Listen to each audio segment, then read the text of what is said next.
start of 2016 has witnessed a sharp escalation in the militarization of the South China Sea. The cause of the escalation is multifaceted and comes from both regional and international quarters. The militarization has been initiated and exacerbated by both China and the United States, both bearing responsibility for the current level of tension in the region. The USS John C. Stennis Carrier Strike Group sailed to the region from its home port in Bremerton, Washington on January 15th and passed through the Luzon Strait separating Taiwan and the Philippines on March the 1st. The Stennis is accompanied by the guided missile cruisers, the USS Antietam and the USS Mobile Bay, as well as the guided missile destroyers USS Stockdale and USS Chung Hoon. The Antietam is based at Yokosuka, Japan, and was ordered off its normal patrol to join the Carrier Strike Group. The 7th Fleet flagship, the USS Blue Ridge, is also in the area, having docked in Manila on March the 4th.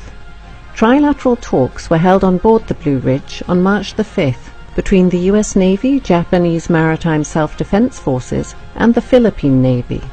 The key subject of discussion was how the three nations can work together to confront China in the South China Sea, promote security and stability in the region, and develop future multilateral training and exercises. The current deployment of the Stennis CSG to the region follows the previous deployment of the USS Lamson guided missile destroyer to the Spratly Islands last October, and the USS Curtis Wilbur to the Paracel Islands in late January of this year. The US has also increased surveillance flights over the areas by P-8 Poseidon patrol aircraft, as well as in one case B-52 strategic bombers.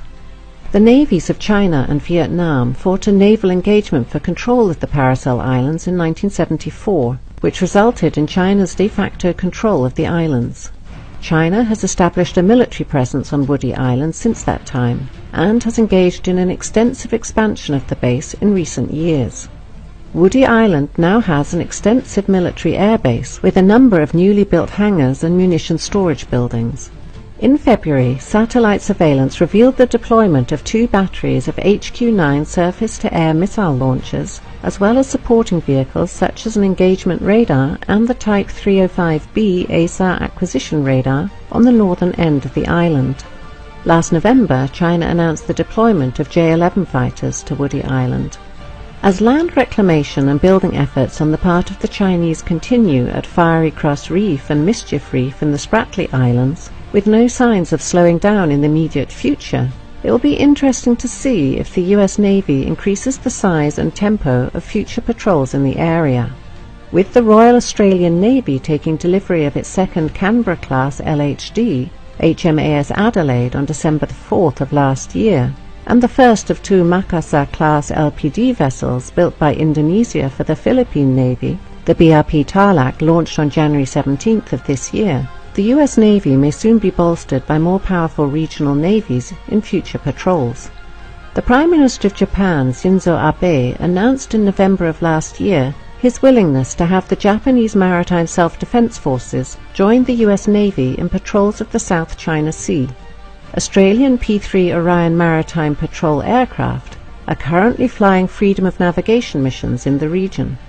It was reported just days ago on March the 9th that the United States and Australia were negotiating the basing of more US strategic bombers, including the supersonic B-1 and aerial tankers, at Australian bases on a rotational basis. The aircraft would be based at Tyndall and Darwin in northern Australia. They would complement US B-52 strategic bombers already based at Darwin on a similar rotation. As the brinkmanship continues, with no signs of either China or the United States backing down, the chances of a military confrontation in the South China Sea, whether calculated or accidental, continue to grow with each passing day.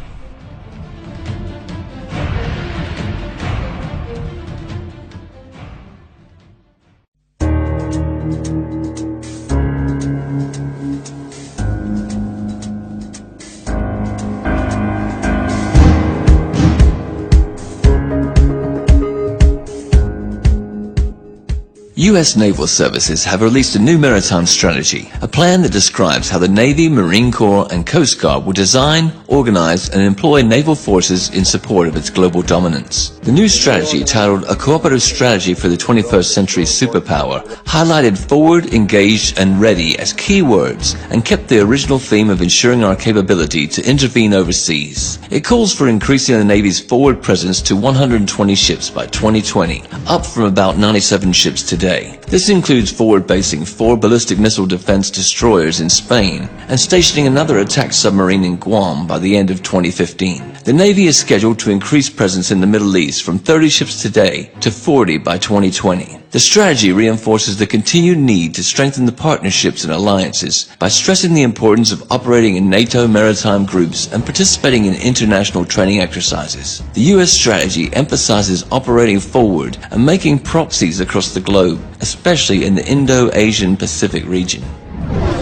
Thus, the hard anti-Russian rhetoric of Washington is a sign of the global standoff. At the very same time, the United States is preparing to go deeper and deal with China. The U.S. strategists are concerned about rise of Chinese naval forces and its expansion to the Pacific Ocean. Particularly, they aim to prevent a situation where China will be able to defend particular zones of sea communications from foreign intervention. This is Chinese DF-21D anti-ship ballistic missiles purpose. In 2008, the U.S. Department of Defense estimated that China had 60 to 80 missiles and 60 launchers. The risk of establishing area-denied operational environment, for instance, in the South China Sea, worries architects of the strategy. Since the American pivot towards Asia, a tolerant term for the U.S. deterrence policy against China, in 2011, the United States Navy has deployed 60% of all of its powers in Asian-Pacific region. Indeed, it's ready to deploy even more in order to establish its own control in China's zone of interest.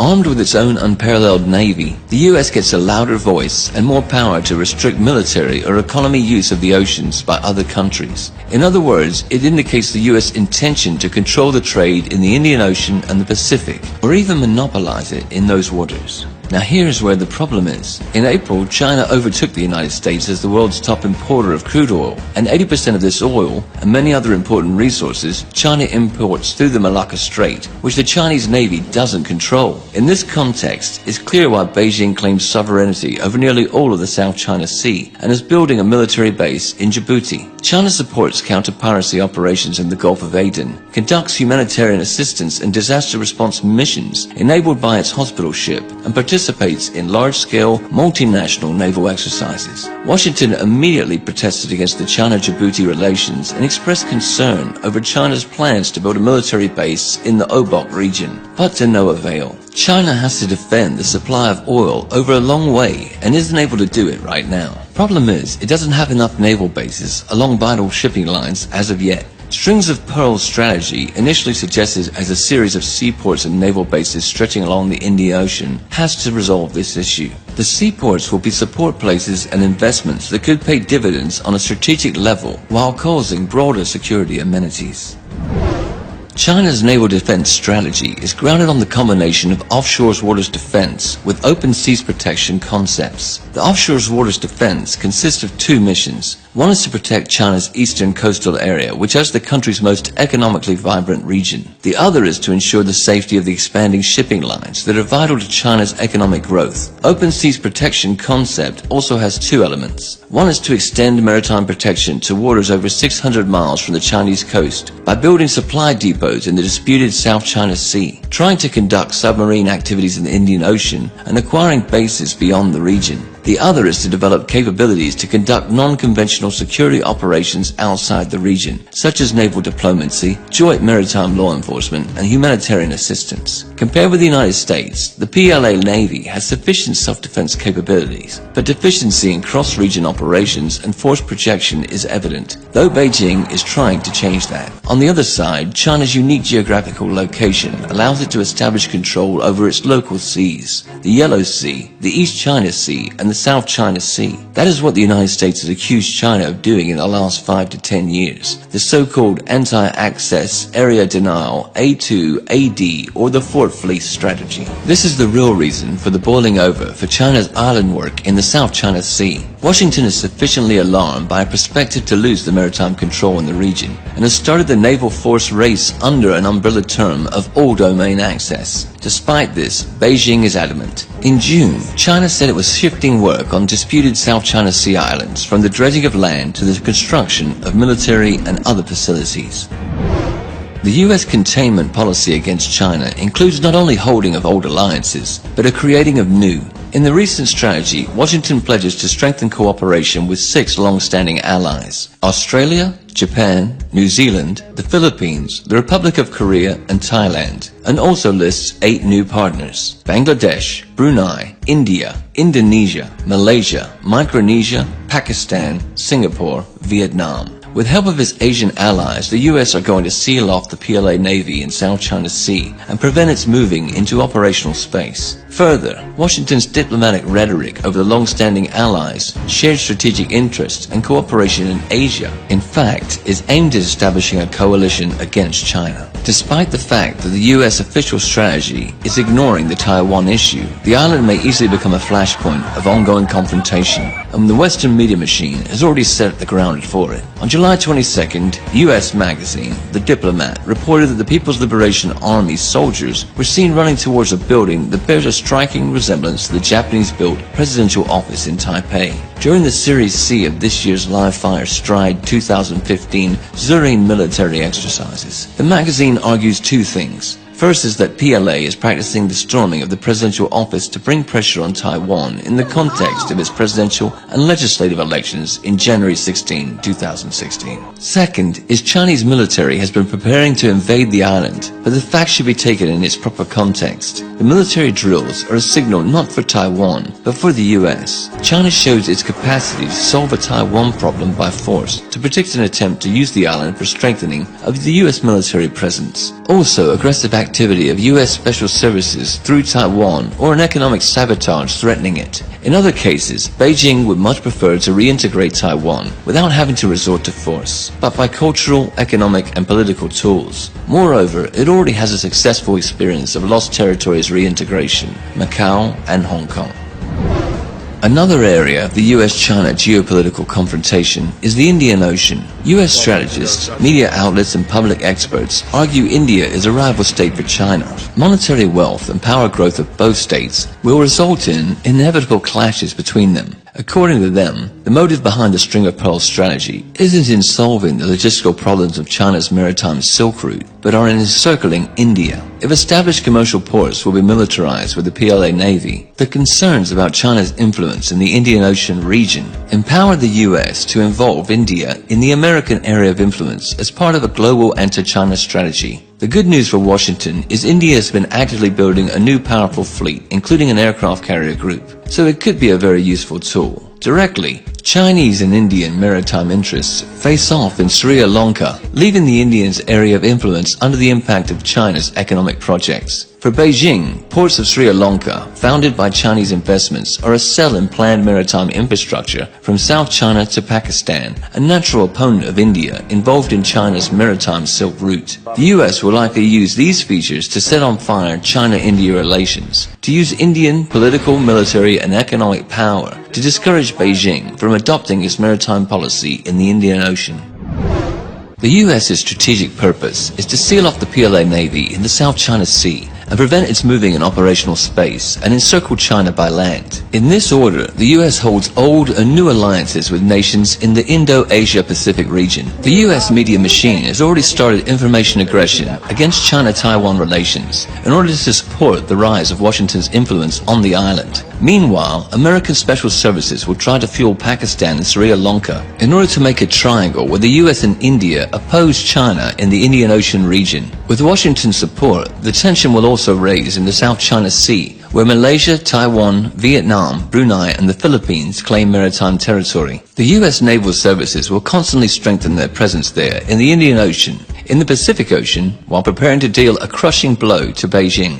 China will answer with its fortress fleet strategy in its local seas by building a powerful Pacific fleet and putting into practice the maritime Silk Route project infrastructure in the Indian Ocean, all the while developing the relations with the Russian Federation in Eurasia. Also, India and China can absorb a lot of profit from the mutually advantageous cooperation. The only thing that they need for it is a mediator to start a constructive dialogue. Russia, which has a good fellowship with both, may become that mediator. This will solve the tensions in the region and allow the nations to go on to further development.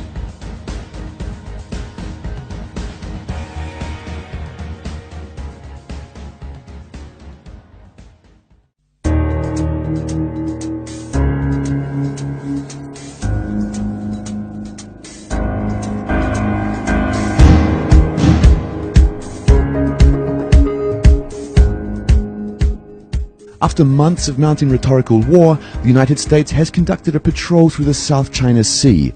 On Tuesday, the guided missile destroyer USS Lassen transited the area, sailing within 12 nautical miles of at least 2 China-made islands. A Chinese guided missile destroyer and a naval patrol ship shadowed and gave warnings to the US warship. The then Chinese Vice Foreign Minister Yang Zhesu summoned US Ambassador Max Baucus, lodging serious representations and expressing strong discontent over a US warship patrol. Beijing's attitude was that the US threatened China's sovereignty and security interests. In turn, Washington has demonstrated with this action that it rejects China's claim that the built islands mark Chinese territorial waters. Indeed, it wasn't the first public confrontation of the US and China. Tuesday's US patrol parallels the response to China's 2013 assertion of its expanded air defense identification zone in the East China Sea. Washington responded by dispatching 2 B-52 bombers to fly through the newly claimed Chinese airspace, defying China's rights to assert sovereignty over what the United States classified as international airspace. The official US position is that its vessels would sail close to land masses occupied by Vietnam and the Philippines, as well as to demonstrate support for freedom of navigation rather than the specific targeting of China.